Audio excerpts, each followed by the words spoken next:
तो चीन की गोद में बैठकर मालदीव ने जब से भारत से संबंध खराब किए हैं, तभी से मालदीव को किसी न किसी बड़ी समस्या का सामना करना पड़ रहा है। यहाँ पर भारत से पंगा लेकर चीन के जाल में फंसकर नेपाल, पाकिस्तान, श्रीलंका और बांग्लादेश की जो हालत हुई थी, उसी बर्बादी की तरफ मालदीव के मोहम्मद मुइज्जू भी बिजली की रफ्तार से आगे बढ़ रहे हैं। और मालदीव में एक बहुत अजीब घटना घटित हो रही है, जो कि आपको भी सोचने पर मजबूर कर देगी। मालदीव में जब से मोहम्मद मुइज्जू की सरकार आई है, कभी से मालदीव ने भारत के खिलाफ बॉयकॉट इंडिया को बढ़ावा देना शुरू कर दिया और भारत के खिलाफ जाकर चीन की गोद में बैठ गया। चीन वैसे भी हिंद महासागर में भारत के खिलाफ अपनी पकड़ मजबूत करना चाहता है। इसीलिए चीन ने मालदीव की नई सरकार से कई झूठे वादे किए और मोहम्मद मुइज्जू को दिन में ही बड़े बड़े सपने दिखा डाले। मालदीव के नेताओं ने इन झांसों में आकर भारत व पीएम मोदी के खिलाफ कई तरह के बयान भी दे डाले। लेकिन चीन तो चीन है, तो उसने श्रीलंका व पाकिस्तान की तरह ही मालदीव को भी बीच रास्ते में छोड़कर मालदीव के हाथों में कटोरा थमा दिया। लेकिन भारत से बैर लेकर मालदीव की दिक्कतें थमने का नाम नहीं ले रही। और अब मालदीव से सामने जो परेशानी आ रही है, उसके बारे में तो मालदीव की मुइज्जू सरकार ने पहले कभी सोचा भी नहीं होगा। इस खबर ने मालदीव को तगड़ा झटका दे दिया है। क्या है पूरी अपडेट इस वीडियो में समझते हैं, लेकिन वीडियो में आगे बढ़ने से पहले भारत का विरोध करने वाला मालदीव अब भारत के सामने घुटनों पर आने के लिए मजबूर हो चुका है।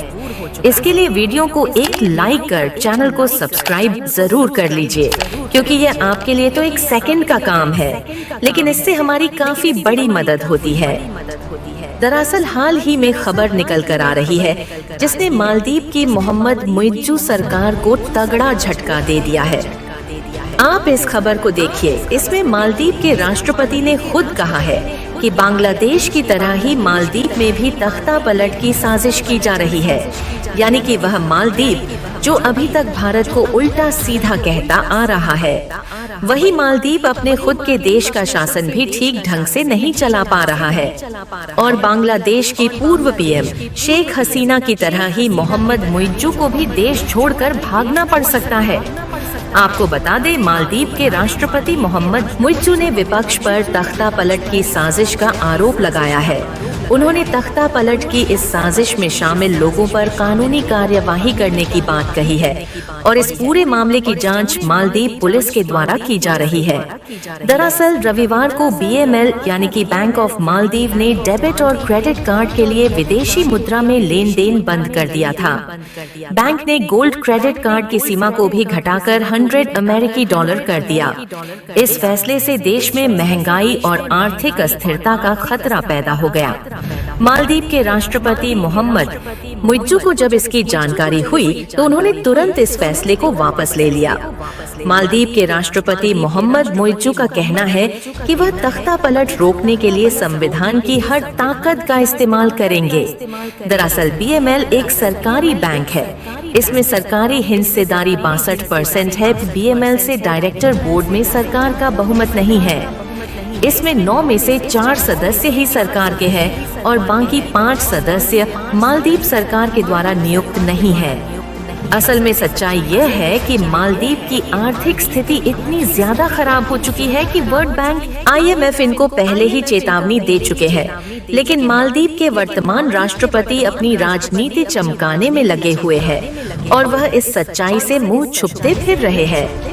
ऐसी स्थिति में बीएमएल के द्वारा पैसे निकासी पर लिमिट लगा दिया, लेकिन मुइज्जू ने इस वित्तीय संकट में लिए गए बैंक के डिसीजन को ही तख्ता पलट की कोशिश बता दिया और जनता को गुमराह करने के लिए इसी को वित्तीय तख्ता पलट का नाम दे डाल। अब समझते हैं कि मालदीव में इस तरह की स्थिति कैसे हो गई। देखिए, भारत दुनिया में विदेशी धन के रिजर्व के मामले में 5वें स्थान पर आता है और भारत के पास जो विदेशी धन का रिजर्व है वह लगभग 674 बिलियन फॉरेंसिक रिजर्व है, जबकि मालदीव पर नजर डाले तो इनके पास मात्र $588 मिलियन विदेशी धन उपलब्ध है, यानी कि मालदीव के पास मात्र 58 करोड़ डॉलर का विदेशी करेंसी का रिजर्व है। यह फॉरेक्स रिजर्व विदेशों से सामान खरीदने के काम आता है, जबकि मालदीव पर जो विदेशी कर्ज है वह काफी अधिक है।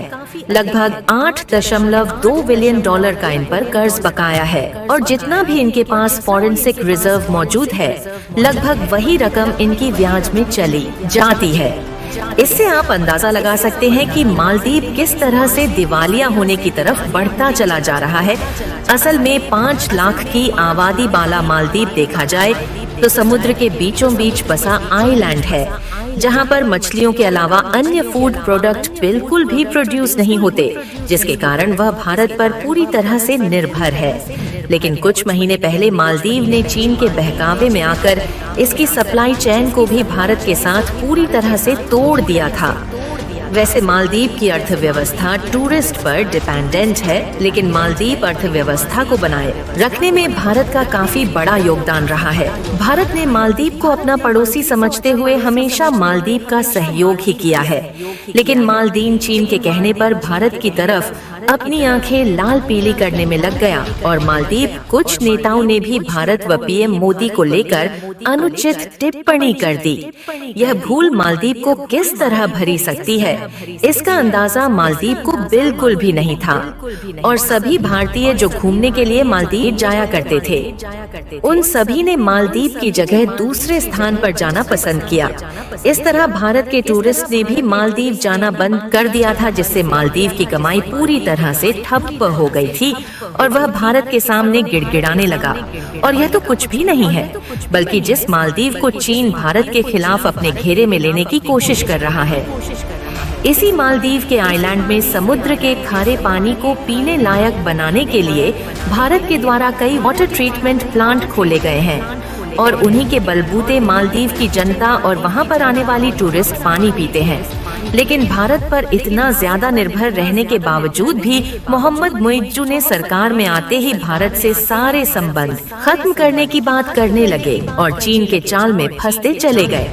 लेकिन मालदीव के राष्ट्रपति चीन के साथ मित्रता रखने वाले देशों का हाल देखना भूल गए कि चीन ने इन देशों को किस तरह अपने जाल में फंसाकर इन देशों के हाथ में कटोरा थमा दिया।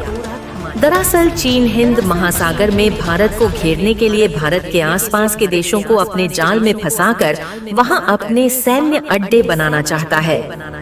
ऐसा ही चीन ने मालदीव के साथ भी किया, और चीन के झांसे में मालदीव के राष्ट्रपति मुइज्जू आ गए, और अब मालदीव भी इन कटोरा पकड़ने वाले देशों में शामिल होने जा रहा है। यही वजह है मुइज्जू भी देश की जनता से देश की आर्थिक स्थिति छुपाने के लिए इस तरह के बयान देने में लगे हुए है, और सरकार व बैंक आपस में एक मत नहीं है।